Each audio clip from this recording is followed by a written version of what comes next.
Today's guest on the What Fuels You podcast is Craig Unger. Craig is the founder and CEO of Hyperproof, a security assurance and compliance operations platform transforming the way you manage and do the work.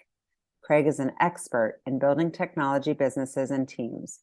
Prior to founding Hyperproof, Craig founded Azuqua and was a leader at Microsoft, where he led the development of Microsoft Dynamics and Access. He has 30 years of experience building software used around the world. Craig loves technology, and he is addicted to designing software that delights and disrupts. Welcome, Craig. So good to see you. I'm going to hit you with some rapid fire. And Mr. New Yorker, so what's your favorite New York pizza joint? I really like Famous Ray's. I assume it's still there, 6th Avenue and West 11th in Manhattan. But that was more like a treat because we'd have to take the train there, and that was a two-fare zone. So I love it. My apartment was on 4th and 12th, so I know exactly where you're talking oh, about. you know where that is? Oh Yeah. yeah. Oh But then yeah. I also had I had one that was my favorite in Brooklyn called J&R, and had the best Sicilian. I like more cheese than sauce, by the way. Well, of course. Hello. Yes. And what about your favorite bagels? We had a couple places that was really interesting on Flatlands Avenue, which is where my high school was. We had dueling bagel shops that were on the corner, and after the movies, like late at night, past midnight, you'd go there in the winter, and then like the glass panes for these stores would all be completely fogged up, and then you kind of walk in there and you just get overrun by the smell of them baking fresh bagels for the next morning. So I don't even remember the names of the places, but it was those dueling bagel Oh, places. We I go love that. bagels Okay. and butter in a paper bag, and it would just kind of seep through the bag.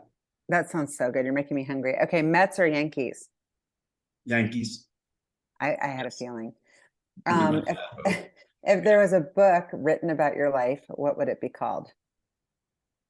You know, I, I don't know the exact title, but it would have to have the reference to Brooklyn, some Brooklyn boy or something, because that's kind of how I see my life is, that in a way I took, I was able to kind of glean the best out of that kind of upbringing, but then also be able to step aside from it and see some different things. So it would be something around that. And I have so many amazing stories from that time in my life that I think it would just be a real fun, book or movie to write.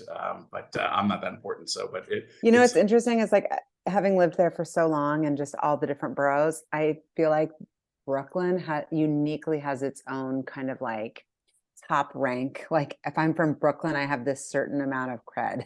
I don't know why. Well, Probably, absolutely. No, right? You see the Jersey Shore like episodes, and then you realize that none of them are actually from Brooklyn. They're from different Staten Island or Jersey, but there Right. is something But you're not about like, yes, being I'm from from Brooklyn Staten Island. You're not bragging about or that. Queens, right? No, Or you're not. Queens. Yeah, you're like, I'm definitely bragging about being from Brooklyn. Okay, are you Absolutely. mountains or water? Well, I used to be mountains, and then when I was in Seattle, but after 30 years, just moved to Florida, and now it's definitely water, including a Yeah, boat, which I was never into before, and just trying to gotta have your boat. love the Yeah. lifestyle here. Yeah. What are three words that I guess others would use or that you would use to describe, hopefully those are aligned, your leadership style? I think they would say very inclusive would be one word. I think they would say determined, and they would say very customer focused. Those are good ones. What's your biggest pet peeve Professionally or just with in friends? Or life? Not just in general. I think my biggest pet peeve, you see it all over the place, is such a great question, is oversimplification. Because I think what happens when people oversimplify things is that's when they get oppositional. They have to fit their viewpoint into, a specific, shape to match others. I think a lot of the nuance has left, conversation, politics, everything really. And I think when you bring the nuance back in, you realize that we don't all have to think exactly the same, but we can really respect each other and learn from one another. And I think there was more of that when I was younger, and even the way I was raised to ask questions. Now it feels like you got to keep your questions to yourself. Yes, and we were born to question, right? And we were born, that's how you stay curious and learn for sure. Okay, are you an introvert or an extrovert? Oh, I'm a big extrovert. Yeah, for So I sure. was going to say extrovert, but I ask it a lot on the podcast. And so many people surprise me that I thought were extroverts that say that they're an introvert that was trained to be an extrovert, because I'm always interviewing CEOs and like it's kind of part of the job. You have to be an extrovert. But people are like, no, I'm actually an introvert, but my job requires me to be an extrovert. I I'm bet off the you. chart. Like every personality, I'm like off the charts extrovert. I could tell you're an extrovert, and I'm very, very similar. But I think what some people might feel, because I even feel it as well as an extrovert, is when you're in this particular role, you're doing so much talking, both internally to folks and then outside, that even if you're an extrovert, could get quite tiring. So you could be a Yeah. tired extrovert. That's different than I'm kind of a tired extrovert. That's different than being an introvert. Yeah. Well, that makes total sense. And also people get confused about extroversion and introversion because they think of it as being outgoing or like shy, but it's actually where you get your energy. And Yeah, I think of like you bring energy. I remember meeting you and being like, I want more of this person. Like you bring energy and I hopefully get energy from other people. I And as we do. get older, we like cut those people out who don't give us energy, right? Yeah, that's true. Yeah. You have to be So able to tell do me, that. we started talking about Brooklyn. Walk me through. I remember meeting you. Um, you're a proud New Yorker, but I know that your childhood wasn't so easy peasy. Let's just say like the wind wasn't really at your back. Like people might assume as a Harvard grad and, Microsoft and entrepreneur. Tell me about some of the pivotal moments, both positive and negative, I guess, that helped shape your childhood. Yeah, well, there's a lot there. I mean, we grew up in Brooklyn and we really didn't have much in the way of means, but we had some very loving grandparents who worked really hard to make sure that we had some of the things that we did need. And my grandparents, I was on my mom's side, are both Holocaust survivors. And I'll never forget my grandfather just getting up, at the crack of dawn to drive in his little Chevy Chevelle, I think it was, or Chevette, this really small one. And he'd drive into Manhattan and he wouldn't get back till super late. And then he would eat dinner, and then 10 minutes later he'd be snoozing on the couch, and I was like, wow, my grandfather really, really works hard for us. And I used to go in. He started off carrying furniture on his back. Due to malnutrition, he's 5'3", but after doing all the physical labor he did, even though I'm like 6'3", he could shake my hand and I'd fall to my knees. That's how strong he was. So he set an amazing example for us. And also, we knew that we had a very important opportunity that him and my grandmother sacrificed for. They lost their entire families, both all their brothers and sisters, and they were large families, and their parents and all cousins. My grandmother came to the United States. They met at a displaced persons camp in Italy, where my mother was born, so she's kind of technically, Italian. And then my grandmother came to the U.S., but my grandfather couldn't get in, so he had to work for another few years. They were apart. Then they came to the U.S. and had my uncle 7, 8 years after my mom. So and then my mom had me and my brother very young. So in a way, we were kind of one big family versus being three generations. We kind of all felt like kids of my Did you grandparents. guys live together? We did. After for a while we didn't, but my parents also were divorced when I was around 12, and then my grandparents had a two-family row house in Brooklyn, and a lot of folks made them into illegal three families by taking the garage and converting half the garage into an apartment, and it's about a 350 square foot apartment. My mom would basically sleep in the living room.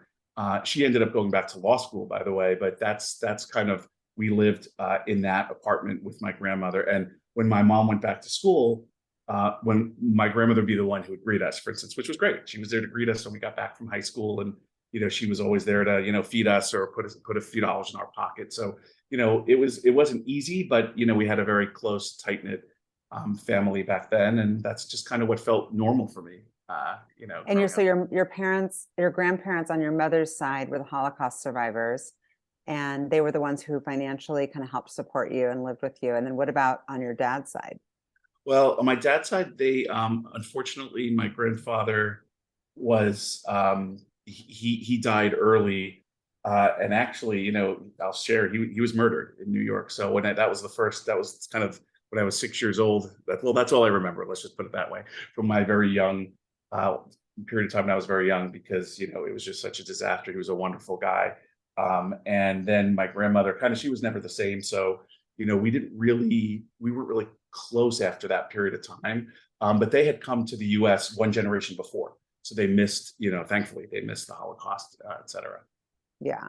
And so as far as being Holocaust survivors, is that something that they kind of wanted to keep that story alive, to kind of like never again, never forget, that type of thing? Or did they completely assimilate and try to kind of move forward? Neither of those. They didn't assimilate. I had a whole bunch of people who I thought were really my aunts and uncles, but they were just super close friends of our family that I used to call aunt and uncle, like literally a dozen or more people. And it was just such a tight community. Of course, they did also assimilate. I mean, they of course obviously spoke the language and all that. But but at the same time, they also, and in my grandparents' case, they really didn't want to talk too much about the Holocaust because it was too painful. But they did, like Spielberg wanted to talk to my grandmother, and she didn't actually want to do it. My grandfather and my grandfather and my grandmother both did talk to me.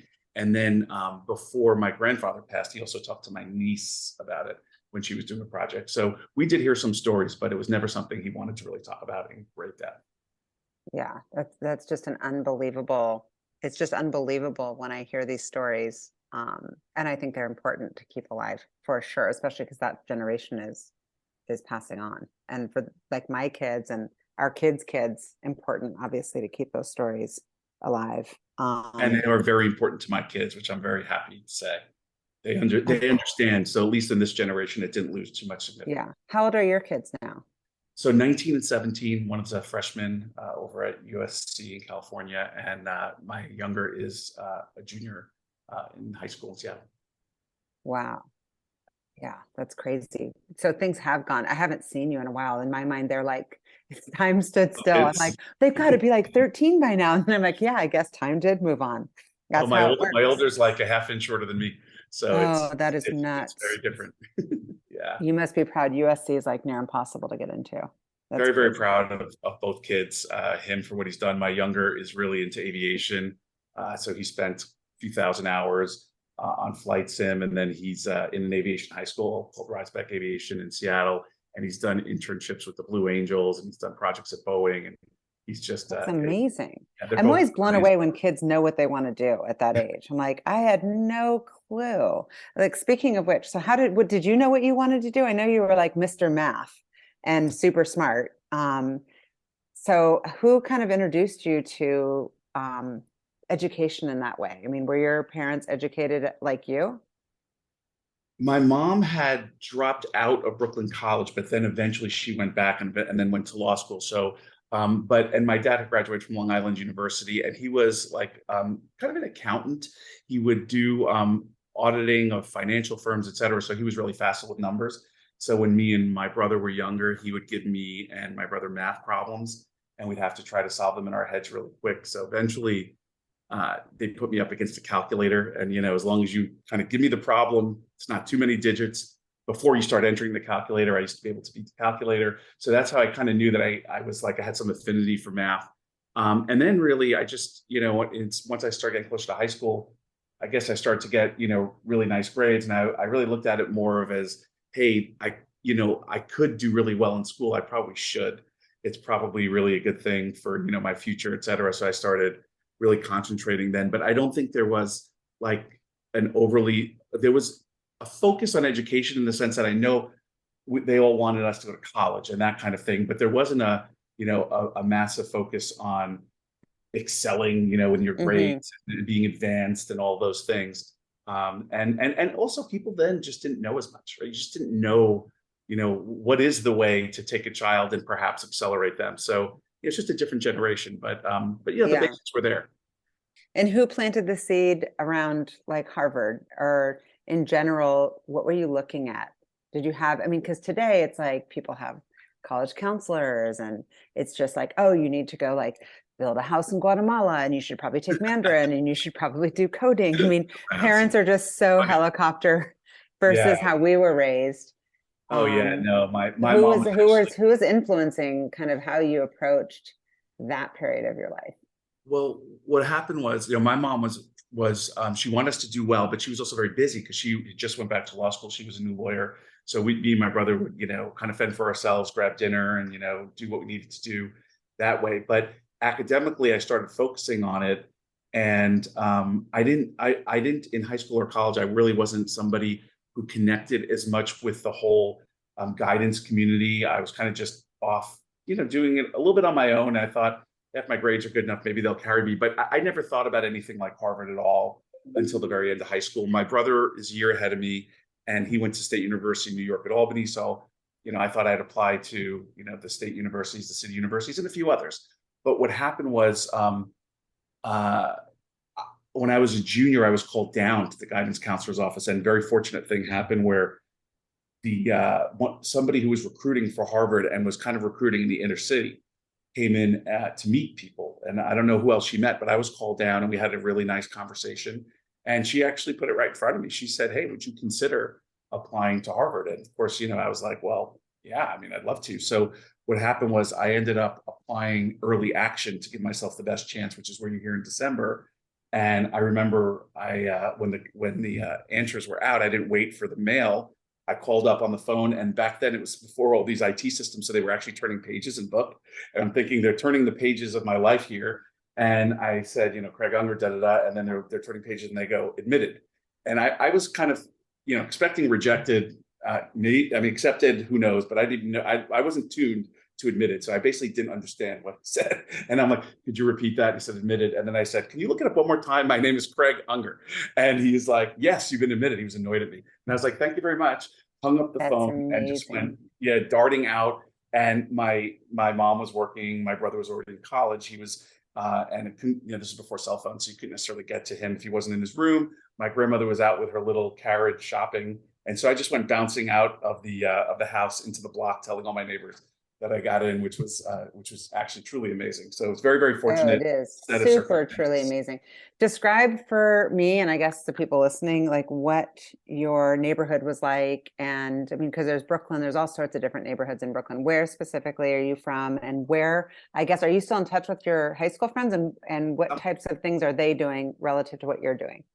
Yeah, I mean, it's really it's kind of what you might expect. It's the gamut. I am in touch with some of them. In fact, I went to my 25th high school reunion, which was an absolute blast because sometimes people in that part of the world in Brooklyn, they kind of stay, very Brooklyn, where you've got their chains and all that, and just some of the styles, which was just awesome to go back to. But my neighborhood was a pretty typical neighborhood in Brooklyn. We were on closer to Queens, we were Canarsie section of Brooklyn. And for us, it was attached brick row houses, not the really nice ones like the brownstones that you would see maybe in downtown Brooklyn. These were built in the late 60s, pretty compact, and again, two families with a garage that was often turned into three families. And I would say probably hundreds of people around the city block, maybe 400 people around one city block. So just an absolute, huge density of people, which was really great because it socializes you, right? You have to interact with a lot of people growing up there. Oh, yeah, completely.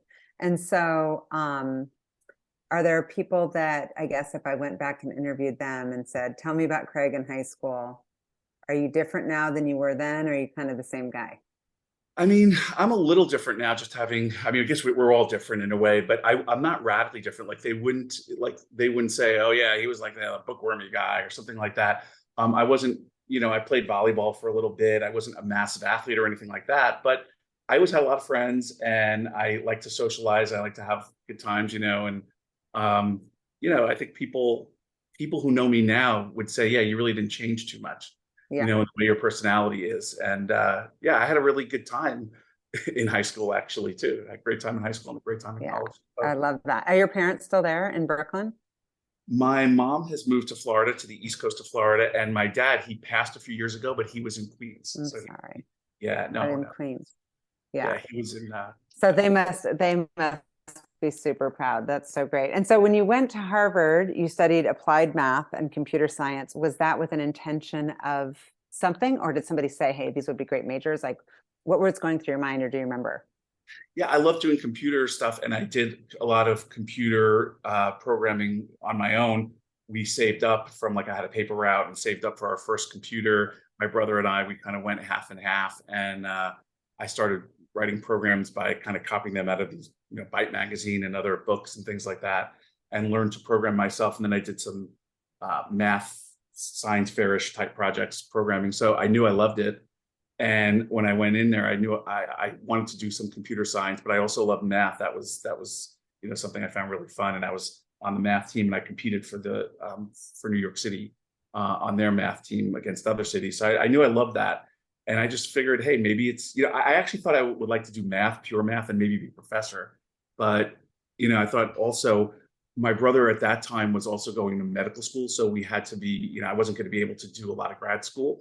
So I thought, let me do something where I can, go get a reasonable job. And then maybe, when I retire, I can teach. I did spend 3 years in college teaching. That was as a course assistant. My first year, I worked in the student union And the second through fourth year, I was a course assistant for second year calculus and linear algebra. So I really enjoyed that. I had a great time teaching. But at the end of it, I decided let's just mix them both, and I'll have, a nice career because, programming, et cetera. So I thought I was going to be a programmer, which I never ended up being a programmer, but that's a different story. But Maybe at least you understand how it all works. Because I know you got then recruited to Microsoft, of all companies. I love that Microsoft brings so much talent into the Seattle area. How did that happen?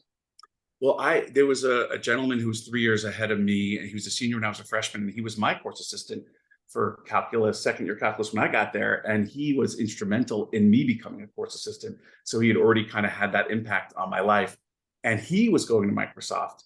He came back when I was a junior. I was walking around in the science center, and I saw him, and he got a hold of me, and he's like, "You should really think about, applying to be an intern at Microsoft." And at that point, again, we were pretty modest in terms of our means. I'd never been west of the Mississippi. So, I said, yeah, let's, that'd be great. So I interviewed. I was, flown out in my junior year, and I had an interview with the Excel team, and they offered me an internship for the summer between my junior and senior year. And I worked on a feature of Excel, very little known feature at that time, called Solver, which is kind of like an optimizer, and Excel optimizes your various cells. Loved it, and they were kind enough to make an offer to come back. So I went back to Microsoft after graduating, and I went back to work on Excel. And what did you think of Seattle? What was your first impression? Well, when I got there, my first impression, and it really was a first impression, was coming off the plane. I was going to rent a car, and we were going to be Microsoft housing. And there was a woman who was probably not much different in age than me. Maybe she was 19 or 20. And when I come up to the window, she's like, "Hello, sir. How may I help you?" And I was just flabbergasted that she called me sir. So I remember when I got, again, pre-cell phone, but when I got to my apartment, I called up my mom, and I'm like, "You got to see this place. The woman at the airport, she called me sir, and everything is new." It's like, basically, I didn't really know that people lived the way they live in Seattle. I didn't really understand it. I thought the way I grew up was normal, and I found out how really abnormal it was. But it was like a green, beautiful emerald city. It was incredible. Yeah. And you ended up accepting a role there right after school, which I know Microsoft loves to recruit straight from the internship program. They obviously loved you. Was your intention to just do it for a little while and ended up being 21 years? Or were you like, a lot of people stay at Microsoft for a long time. What kept you there for so long? Well, so I thought I would leave by the time I was 30. So I thought I'd be there 9 years, and my goal was to get to a point where I could be responsible for a lot of the features and design as basically a product manager, but Microsoft calls them program managers. I could be maybe the group program manager of a product of significance, maybe by the time I was 30. Right. And I thought that would be great. And then I could make a transition to do something a little more entrepreneurial. My grandfather was entrepreneurial. And even, my mom started her own law practice, et cetera. And, it's something I wanted to do. But, Microsoft was awesome. And I kept learning. And I did end up doing that kind of group program manager role for Microsoft Access. But I was just learning so much that I ended up staying. And then I just kept on. I did a little bit of entrepreneurship at Microsoft. I built some things from scratch there, which actually scratched the itch a little bit. And then I did some other things that were more in the general management and like leading some other teams. And I was like, this is great. I'm just learning so much. But by the time I was 42, I was like, okay, got to get real here. Either you're going to go do this or you will retire out of Microsoft, which is fine. But I decided to go do it then. I went a little bit earlier, but I also went through a divorce, and I wanted to, when I was in my mid 30s, and I was like, I want to keep that part kind of constant. So I was thinking about it mid 30s, but I did it. Yeah, that makes sense. A lot of people, they have a hard time leaving. It takes a lot of courage. You end up having the stability, making a ton of money, having a little bit more. I know it's like a grind, but it can be, not a lifestyle, but it's just like you just get comfortable. And frankly, some companies look at candidates who at Microsoft for too long. It's like that perfect rub of like, what's the too long? And it just takes a lot of courage to leave. What gave you the confidence? Did you have an idea and that gave you the courage? Or did you just say enough's enough because I have this like cutoff date because I'm 42? Like, what was it? Well, the kids were getting to a point where I knew that they would be fine, financially and all that. Everything, all of that was settled. And it was partially the age piece. I did not know exactly what I wanted to do, but what I realized after a number of kind of false starts on brainstorming ideas was that if you're in a job that's as all encompassing as Microsoft, you're not likely to really put in the requisite time. So I thought the only way this is ever going to happen is if I make time for it to happen. So I decided to leave, and I was very fortunate. I think don't think I really did anything that in that respect the hard way, because I was at Microsoft for 20 years, and it allowed me the ability to say, look, if it totally fails, basically what I told myself is if it fails really badly in 5 years, I could always go to a large company, perhaps back to Microsoft. I had great relationships there. But what I also told myself was, if I don't go and do this, that I'm always going to kind of think, why did I spend years 21 through 30 at Microsoft, of my career, I mean, at Microsoft or another large company. And I figured, Right. if I go out and it fails, I could actually go back to a large company and spend another 10 years there, and I won't have, the worry, because I will have already tried it. So I thought from any perspective, it's going to be an improvement. I think it's great advice. And I never know who's listening to the podcast, but sometimes when people say sentences, I'm like, I really hope there's someone who's at a large company who doesn't have the courage to leave, is listening, because it's so true. It's like when you're thinking from a recruiter's perspective, you're thinking like stability on the resume, which clearly you had. And then you're thinking diversity on the resume, which is big company, small company, startup, risk, low risk, all of the different things. And you can always go back to a big company. And it's the question of like, what will I regret more, doing it or always wondering and the what if I hadn't done it? Like, it's just, Yes, it's weighing those things, and it would have always bugged you if you hadn't done it.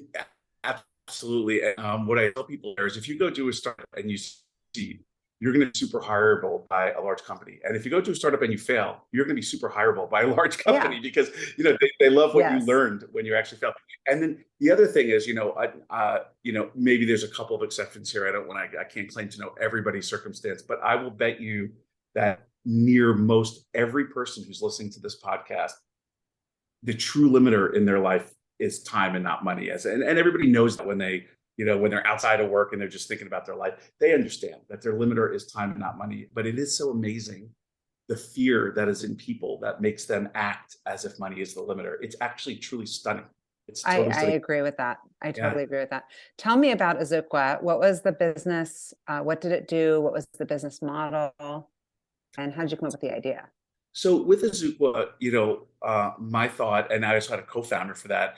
And it's interesting, we came up with kind of the same idea at the same time, and we ended up talking about it and decided to end up doing the company, which interestingly was not what I had planned. I thought I was going to do a single founder there. We ended up doing a co-founder, kind of arrangement on that. But the idea was, cloud services were really exploding. At that time, Netscope, I think it was, they had their study that said, larger enterprises had more than 1,000 services if you really look across all of their different businesses. And the problem is all the data was siloed, right? You can't get the data out. Different people have access to the different services, so sometimes you don't even have the access to get the data out. So how do you actually bring all the data together and make sure that you can really construct the business processes that really make your organization go, whether that's sales or marketing or customer success or, whatever it is. So Azuqua was a low-code integration and workflow platform. Think of it as like a box and arrow type of environment where you say, hey, I want to get this data out of, let's say, SharePoint. And then I want to transform it to a little bit of kind of low to no code programming on it. And then I want to send it on its way into, Salesforce or Dynamics CRM or what have you. And you can do that multi-step, and you can run those workflows over time and monitor to make sure that your business process is really being synthesized properly. And so that was the business that we set up and built. We had a nice product that we thought was super competitive in the industry. There was a lot of interest from Microsoft in acquiring Azuqua. We decided it wasn't in the best interest of the company. We built it for, and there's some others also who were interested.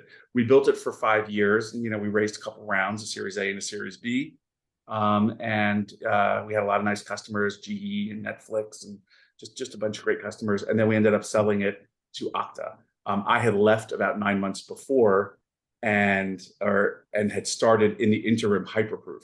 So it was very, very interesting on a number of dimensions, because when I started Hyperproof, I didn't know what would be the disposition of Azuqua, and had, not much salary for about 5 years. So I was like, how much longer can I go with, not much salary? And so I decided to, take a run at it a second time, but that was not an easy call. Yeah, that is a tough call. How'd you come up with the name Azuqua? What does it mean?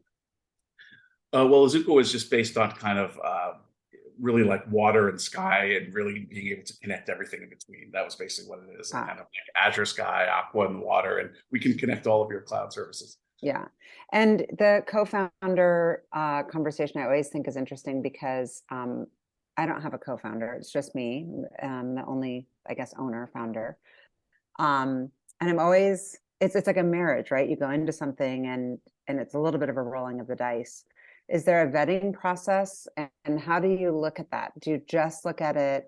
I guess, what are the different components? Is it skill set and complementary skill sets? Is it also personality? Is there a vetting process around, like, what do we want out of this? Is this a lifestyle business? Do we want to sell? Do we want to, like, what are the things that you look for?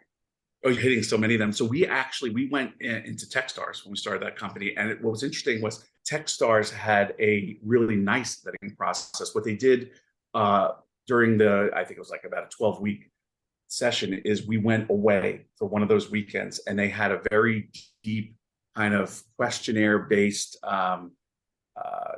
interrogatory session where you would kind of ask one another all of your kind of deepest desires, fears, and different criteria. And there would be kind of questions like, if you knew you'd be successful, would you start a teenage girl makeup company? Right? Because they know everybody in there is doing a tech company. So they want to take you out and say, what's important to you? Is the success Right. So they're like, right. Part, or is it the impact, or is it who you work with, and all these other things? And so that was helpful to kind of figure out whether we were aligned. And I think at that time we were aligned, but that's like necessary but not sufficient, because what happens is you get into these crazy scenarios, startup where you're a paycheck away from running out of money, or some acquisition offer comes in, and you get a real referendum on what the different founders idea of success is, et cetera, and it's impossible, even through any vetting, to really go through all the scenarios that you're going to face. It's a little bit like the first thing that dies in a war is the battle plan. But certainly, if you don't see eye to eye on some of the big questions, it's probably not a great idea to found a company together. Right. And it's also just even in work style, because it's how do we deal with conflict? And also, if there is a conflict, who makes the final decision? It's all of it. And it's like, do we have overlapping skill sets, and who's in what lane? And are you threatened by me? And who needs the glory? And all of it. I mean, there's so many layers to it. It all came up. I mean, all those things came up. So, for instance, my co-founder, it was interesting because he and I were very overlapped in skills. I was maybe a little bit more geared toward the product, and he was a little bit more geared to the go-to-market. But I had some interesting go-to-market skills, and he certainly had a bunch of interesting product skills. So that's interesting, because then you end up with, maybe two opinions on like almost everything, instead of just two opinions on things where you need two opinions. So, that causes some stress that you have to, look out for. And yeah, I think there is a little bit of who's doing the speaking for the company and those kinds of things, because, in truth, when you're founding a company, you are sacrificing for a dream, right? And hopefully the dream works out. But on the way to the dream working out, you want to be able to kind of participate in those little victories where, a publication publishes something about you, or you're able to talk at an event or something like that. So you have to be sensitive to your co-founder and what it is they're looking for too, and just take the opportunities to really, share in whatever you can. Now, in our case, I think I mentioned, or maybe I didn't, but he was the CEO and I was kind of the CPO, CTO. And so, there's some different roles, but then when it came time to fundraising and accelerators and all that stuff, it really is about both of you. So, some of it is just, you got to see what the personalities are, who likes to do what, but you have to be sensitive to what people are trying to get out of the startup experience. A lot of people will only, if they have, the fortune of having it take off, the biggest thing they'll get out of the startup experience is incredible experience and learning and connections, which is great. But that means that as, let's say, co-founders, you want to make sure that those experiences are available to each of you, because that's a Yes. huge part of how you get paid Yeah. doing the start. It's like your working MBA. Like, it's like, if we're just Yeah. going to do this, then at least we have to be growing, and it has to be some sort of career development along the way, and tons of learning even from the failures, which is arguably obviously where you learn the most. And so you had a big exit.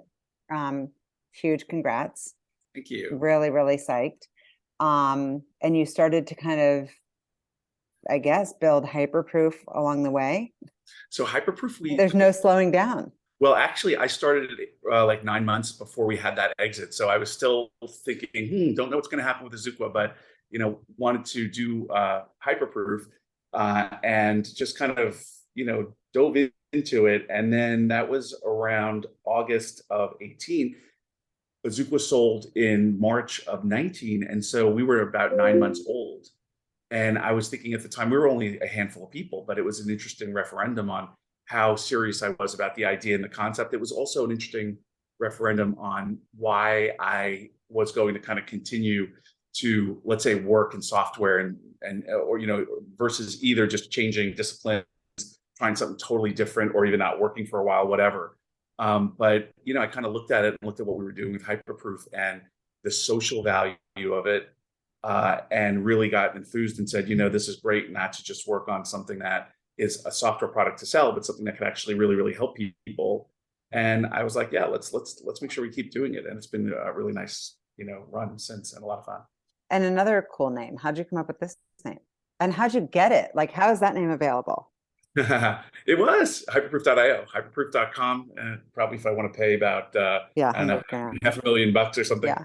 But we haven't needed it. No, but I mean, I think for me, and Hyperproof was about the idea that, in terms of people who need to get compliant and show their stakeholders that they are compliant. Like, our watchwords and mantra was, how do we help companies keep their promises? We eventually evolved it to, how do we bring trust to life? And so that's effectively what compliance is about. You do it so that you can actually build trust in your ecosystem. Sometimes you start it because you need to close a sale, and you can't close a sale until you're compliant. Others start it because they know it's the right thing to do, and it actually is an interesting vantage point into their security program to make sure that it really meets a set of expectations that's associated with a compliance program. And what I realized is that one of the key things that was really missing from that process was the ability to evidence it and demonstrate it, right? And it's the most common thing that people were struggling with in the process was, an audit's coming. I got to run around my corporation. I got to go get all this proof from all these people. I've got to put it together in a Google Drive, a SharePoint, wherever. And then I've got to actually show point in time to the auditors that I'm being compliant. And so we thought there was a lot to be done around taking what really tended to be a pretty discrete process where you do it only when you needed to, and make it more of a continuous process where you can automate some of the collection. You can do really smart things and looking for the proof and running tests on it, and also just generally making everybody aware of what needs to be done. So that's why we put the name Proof, or in Hyperproof, to make sure that it's kind of the highest form of being able to show the great work you're doing. And we thought it was really important for the folks who would be Hyperproof users, because again, we felt that they were doing great work, but when they went into the audits, they were like nervous because they really weren't able to evidence that work. So we really wanted to empower those folks to do their best and be confident going to these audits. And so Hyperproof, really kind of stood the test of time as a good name for what we've been trying to do. Well, and I also liked the way that it was explained. There's like a little video on your website where you're speaking about it, and also where I read about the timing, how obvious it was based on all the things happening, like with Facebook and the problem that you were solving, and how it was like the convergence of it just like at the perfect time. But saying that kind of these audits happen in segments and in moments and different times, and that you're kind of, it's like an evergreen audit, like it's just constantly happening in the background, which I feel like that alone would make me as a customer just feel calmer, knowing that I'm not going to have any surprises. Well, exactly. Yeah, it makes you much more confident going into the audit. It makes the audits a lot simpler to carry out because the proof that you need is already in Hyperproof by the time you need to give it to the auditor. And then the other problem that you would see in kind of previous to Hyperproof would be people would get through the audit and they really wouldn't consider their compliance work for another 9 months until they had to prepare for the next audit. And so what would happen is the security stance at most companies would really devolve after these audits were done. And with Hyperproof, you're working on it through the year. It's being automated for you. You get notifications when, for instance, proof isn't what we call fresh or up to at whatever frequency you feel like you need it. And so you just know the whole time that you're doing a good job at it, and it takes away a lot of the kind of the manual work, so that you can really pop up a level and say, what are we really trying to get done here as a company? One of the greatest things about Hyperproof is that it allows you to really model out what is a set of, they're called controls in the product, but they're basically processes that we follow, card key readers and employee onboarding and offboarding and user access control and all those kinds of things. What are those processes that we're going to use that are really going to make us and all of our stakeholders, super confident in the work that we're doing? And you actually free up a lot more time to think about that. And the other thing that Hyperproof does is, once you come up with those controls or processes, you can use them very broadly across a whole range of different frameworks, compliance frameworks. So the ones that, for instance, the US government asks you to do, or the ones that the EU asks you to do. And so you get a lot of this kind of reuse benefit. And so you feel like you're only having to do things once. It's never on the shelf and collecting dust. It's always there working for you. And so that allows you to really, over time, if you measure it over years, we've had customers for years now that have just enhanced their overall security stance by the work that they do in Hyperproof. So it's great because, I think just what's gone on in the last, I'd say 5 to 10 years, is some of the focus has moved from these big data breaches, don't get me wrong, still super important and scary when they happen, to what are you actually doing about it? If you actually look at the fines that are levied by, let's say, the SEC has started recently, just kind of wading into doing the fines, you'd be surprised. It's not really about, oh, you had a breach. It's about, you had a breach, and now we're looking at what you did over the next 6 months to a year, and you didn't do anything about it. And that's where compliance comes in, right? So that you have to really be thoughtful about what you're doing to make sure that you're preventing these issues. And most recently, there's draft proposed rules that are asking companies to take their compliance, not their breaches, but the actual work they're doing to enforce their compliance, and report on it in their 10Ks. So this whole area of compliance is actually just growing so quickly, in terms of the number of frameworks, the number of scenarios you're going to need to do it in. They're asking VCs, and they're starting to ask, I should say, they're proposing to ask VCs and private equity firms to actually do all kinds of compliance, financial and ESG, environmental and social governance compliance on all of their portfolio companies. They're asking now car dealerships to do more of the frameworks that banks would need to do, because they're originating so many loans. And so this workload is it's going to grow out of control, and we're not even going to be able to staff it with enough people to do all this work unless we step in with a product like Hyperproof that makes it a lot more cost effective to do it and allows you to leverage what you've already done. So sorry, it's a little long description. You just answered my question, because I was going to say, can you give me some use case examples of ways that Hyperproof can come and solve, I guess, problems that are coming up today? And I guess it's just going to be kind of endless. Can you explain the business model and maybe a couple of examples? I read some testimonials on the website, but a couple of examples of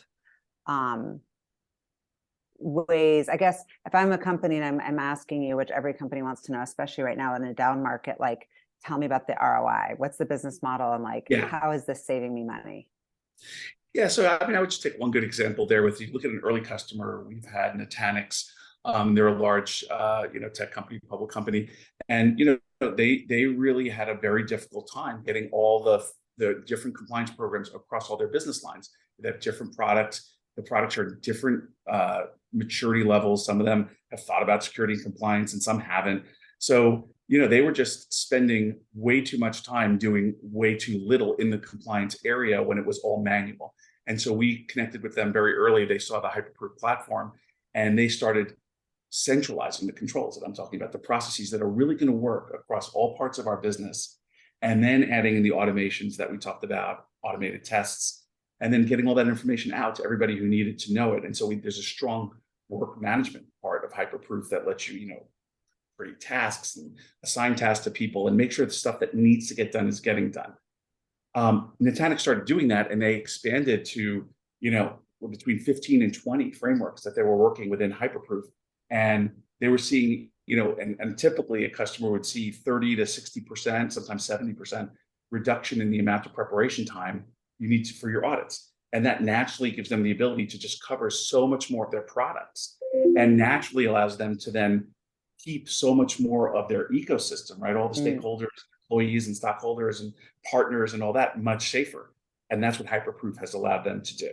And how do you charge them?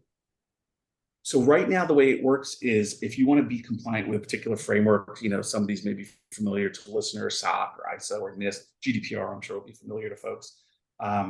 We charge by the framework. We don't charge by the user, very purposefully, because we want to make sure that anybody in an organization or even outside of an organization, which we can talk about, who has something to add to the compliance process, something that'll help keep us and the ecosystem safer, that they can do that and that there's no headwind in doing that. So if you as a company say, we're going to do these 2 or 3 frameworks, we charge an annual subscription to manage those frameworks in Hyperproof, and you get a very wide range of capabilities against that. There are a couple subscription levels. So there are some features specifically for larger organizations that may be doing compliance across multiple entities.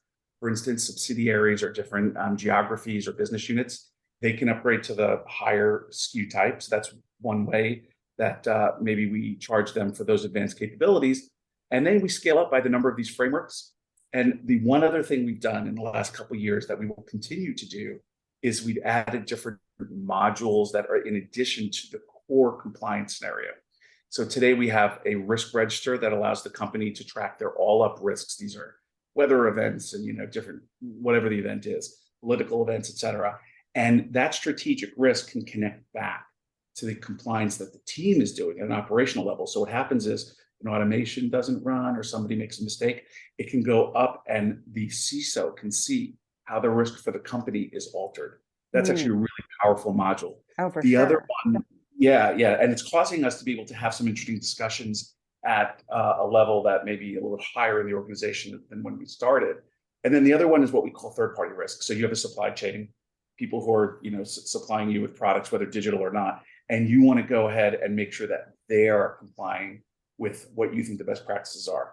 Typically, it's done with surveys today. You can create those surveys in Hyperproof, send them out, and check the health of your supply chain. So those are 2 additional modules, and we're contemplating a number of others to kind of expand. We think in 2024 we'll become a true multi-product company where you can kind of enter into Hyperproof from any one of a number of different directions. Interesting. And do you have competitors? I mean, I'm guessing you do. And what sets you apart? Yeah, it's a busy space. I'd say we ended up starting in the mid-market, and there are we call the sock in the box competitors who are really about taking smaller organizations and getting them to the place where they can pass an audit, typically a SOC audit. So they're selling the ability to get to the end of that audit. They typically sell it with an auditor that comes along with it and does the work. And they tend to be quite prescriptive in what you have to do. So they say, if you want SOC, do these 20 things or 30 things. And so it's a little bit less of a platform to express how you want your compliance to work and a little bit more of a checklist type of approach. And it works for some small organizations that have very limited needs and just want to get to the end of that audit. As soon as organizations are doing multiple programs and they need more capability, a lot of those users will end up coming to Hyperproof or a product like us. The other competitors would be at the other end of the spectrum. They're worked with larger companies for very varied scenarios, but they may be more legacy in approach. They haven't made the real transition to cloud. They haven't done a lot in the way of, let's say, collaboration or integration with other cloud services or automation. They tend to be, in a way, like enterprise databases of compliance, a little bit like a big CRM or ERP system for compliance. And they're usually they're for a very few people in the organization to actually use. They haven't been democratized, and they're just like a central system that most people won't interact with. We obviously want to change that and make sure that everybody interacts with the compliance system. So we compete with them on the basis of the capabilities and the modernization and the collaboration and some of those things. So there's really 2 totally different sides to the market. Got it. And what made you decide to take venture funding instead of just like self-fund it? I mean, maybe that's a ridiculous question. No, it's not. No, it's not. And actually, this the funding happened in a way I might not have expected it, because I did a seed round with angel investors, and then I also invested in Hyperproof myself at the end of 18, and then we ended up doing another one at the end of 19. There was a lot of interest, and we did a third one at the end of 20. So we did 3 seed rounds before we took any VC money, and some of that was just to kind of make sure that we could maintain control and make sure that we can really work on the product and focus on where we need it to go, versus, for instance, doing bigger board meetings and other kind of some overhead, some necessary overhead that you have to do when you take VC money. But then in October of 21, we decided to take VC money, and we were talking to a number of firms, and we ended up with a firm called Toba Capital, which is the family office of a gentleman named Vinny Smith, who founded Quest Software and sold it to Dell. And they're an emerging VC with some great firms under that they've invested in, and they've been an amazing partner for us. So Vinny and then Raj on that team, he and I are the board members, and there's another independent board position as well, but we've been managing since then, and just it's been a great relationship, a very different actually VC relationship than I've had before. The ones before were fine, but they were more formal and more respect, like big board meetings. Like you really feel like you're in like a partnership and in it together. That's great. And how would you describe, I guess, you've got the Microsoft experience, you've got Azuqua, and now you've got a chance to kind of really, now you're the CEO, and really a chance to kind of put your stamp on the mission, the vision, the culture. Like, how would you describe all of that? You said inclusive as far as one of the descriptive words. I think customer obsessed. Like, how would you describe overall Hyperproof? Well, I'm going to give an answer a little different than Hyperproof specific, and say a little bit of what I learned on the CEO side of things here.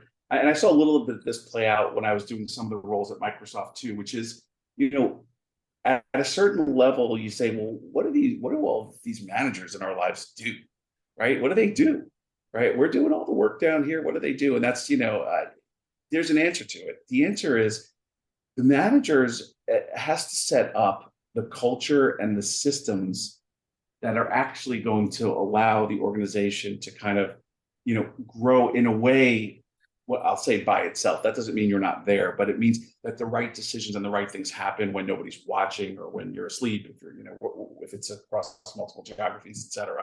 And so you can think of it as like a self-learning, self-healing kind of system. In a way, the founders and the management is really there to create a machine of sorts. And I don't mean to dehumanize it. The machine has a very human quality to it. There's a culture, there's a way of interacting, there's behaviors that we feel are really important for the success and longevity of the organization. And we do try to keep it to those behaviors that are very focused on how we will operate as an organization versus trying to, tell folks what to think. But you have to set up those important behaviors and culture. We were a very culture-based organization from the get-go. When we were under 10 employees, one of the first employees, their in-laws were HR consultants. And so we brought them in and created a whole culture for ourselves that we've actually evolved over the last 5 years. And it's a values-based culture. So, based on a number of values that drive behaviors, that's what we care about. It's not rooted in very kind of high ideal statements that don't have a lot of applicability. Instead, it's rooted really in behaviors that we think are productive for what we're trying to do. And I think that example that I'm giving, which is setting up the culture, it's one example.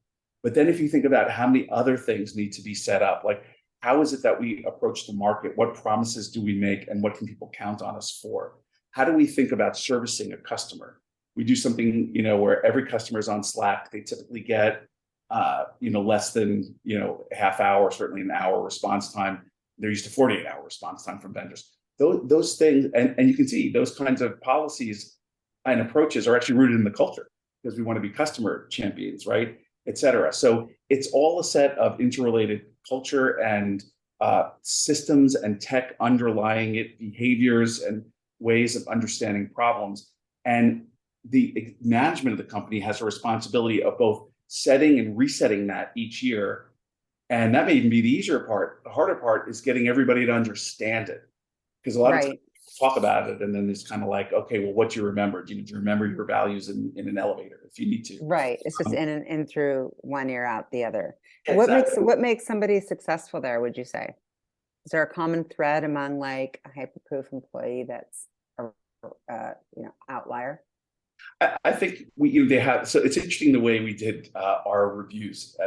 First of all, we want to make sure reviews are done a little bit more of an egalitarian way. It's not some curve that folks have to hit. It's really how are you executing versus kind of your potential and our culture. And the way we look at it is, the baseline is it's interesting we say it this way, but we say is you're performing at a hyperproof level because people understand and that's the baseline. There's like levels above that, right? Yeah. And people understand that to be a high level of Yeah. the hyperproof level. So those are things like being very customer obsessed, right? Putting the customer first, really focusing on innovation, being extremely diverse and inclusive, right? Diversity is not enough. You can hire if your goal is to have certain numbers look a certain way. There's ways to you can do that, but it's not really helping you.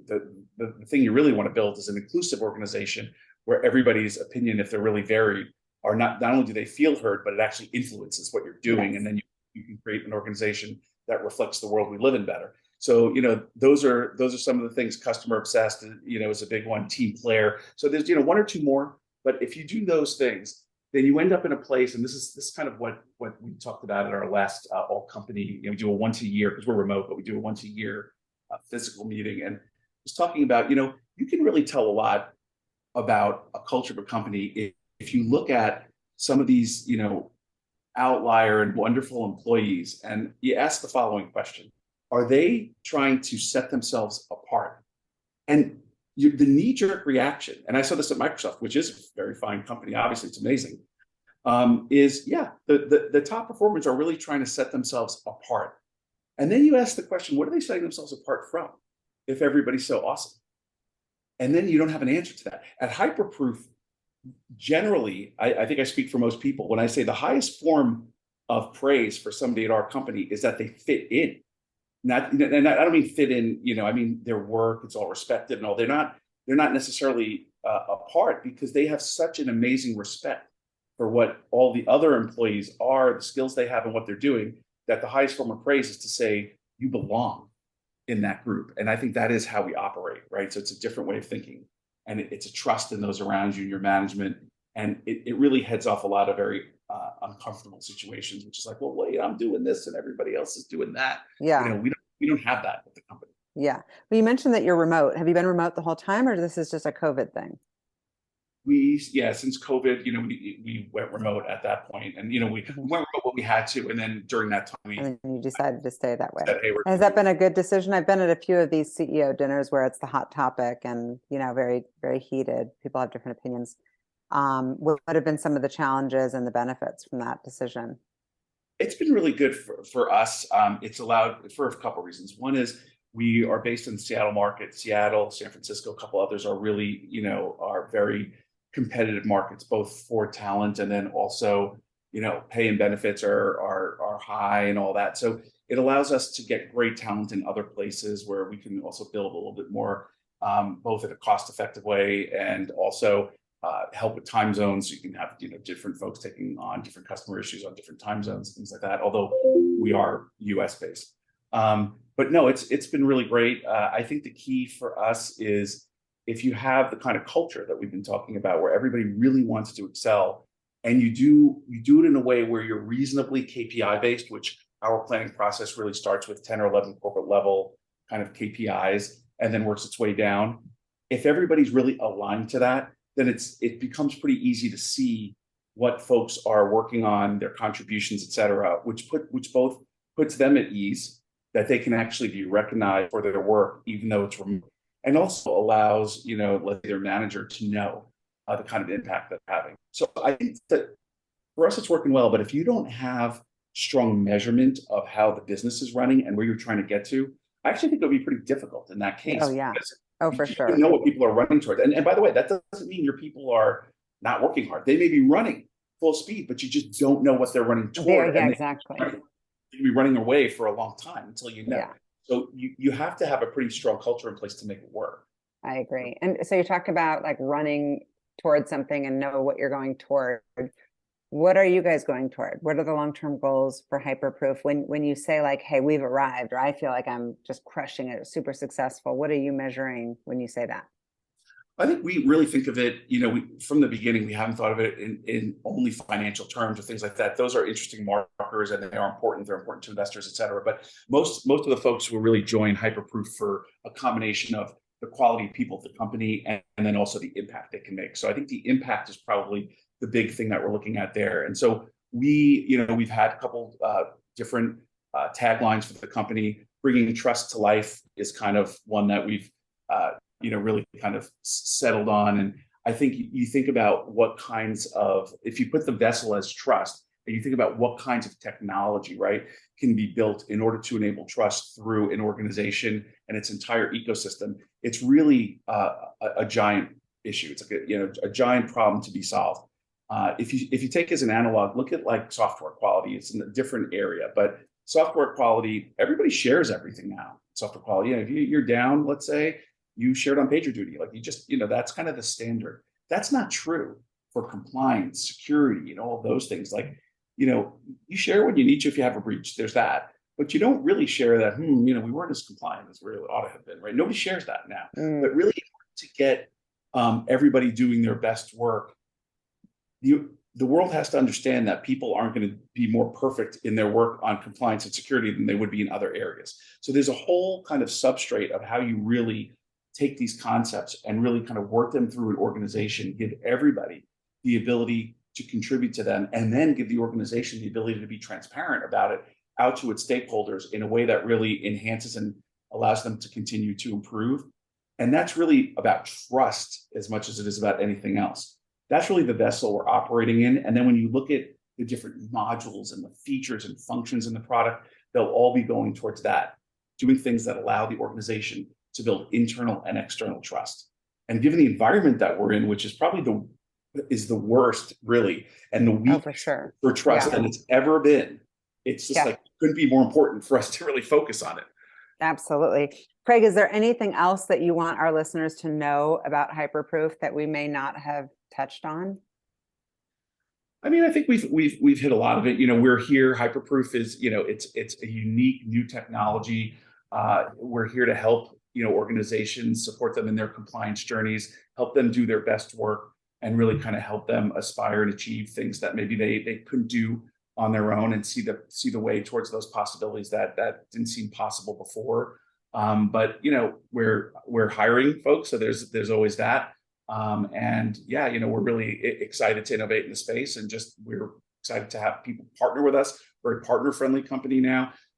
If you're interested in a solution for your organization, come and talk to us is really what I would say. There's just a lot of different ways we can collaborate, and we're really interested in being a core part of kind of the ecosystem and the community around security and compliance and trust, because we think they're all kind of moving into kind of one view. So just come and talk to us. That's all I would say for folks. I love that. Yeah, and then one thing just about entrepreneurship, and we've talked about it a bit, is just go ahead and do it. Bet on yourself. Do it in the right circumstance, but take that bet on yourself. Create some areas where you have some criteria or some yellow tape areas where you say, hey, I'm not going to go past that. But do it. You only live once, and I know that if you're somebody who's thinking about it and you can make a go of it, you'd really enjoy it. Because like from my perspective, I wouldn't necessarily want to really go back to any large organization, even though I've loved them in the past. And I think that's how you'll feel. And if I could personally be of any help on that, I want to get back to the community, let me know. I have had people contact me or say that they've heard podcasts or other things before, and we've had great discussions about it. So happy to try to connect you to anyone in my network and give back a little bit. Because when I first got into entrepreneurship, I found so much comfort. I was in Seattle at the time, and I found so much comfort in the Seattle community, including yourself, Shauna, and others. Yeah, it was just great for people to, you wake up with like a different purpose, and everybody just takes you seriously. They're like, oh, you're going to do entrepreneurship. Great. I love being inspired by people like you. You're definitely an inspiration. I'm excited to see what you continue to do with Hyperproof and everything else in your life. You're just a total badass, and I'm psyched that you're thriving, and no surprise. My final question for you is, what fuels you? I think for me now, it's about impact. It's just about making a difference. Anything that happens financially, great. I really don't care too much about like recognition overall. I just want to have impact in an area that matters. I think that's really the most any of us can do with our lives. And so I think I have an amazing opportunity given where I was born and how I was able to get educated. And I just want to try to make impact for as long as I can. And that's really it.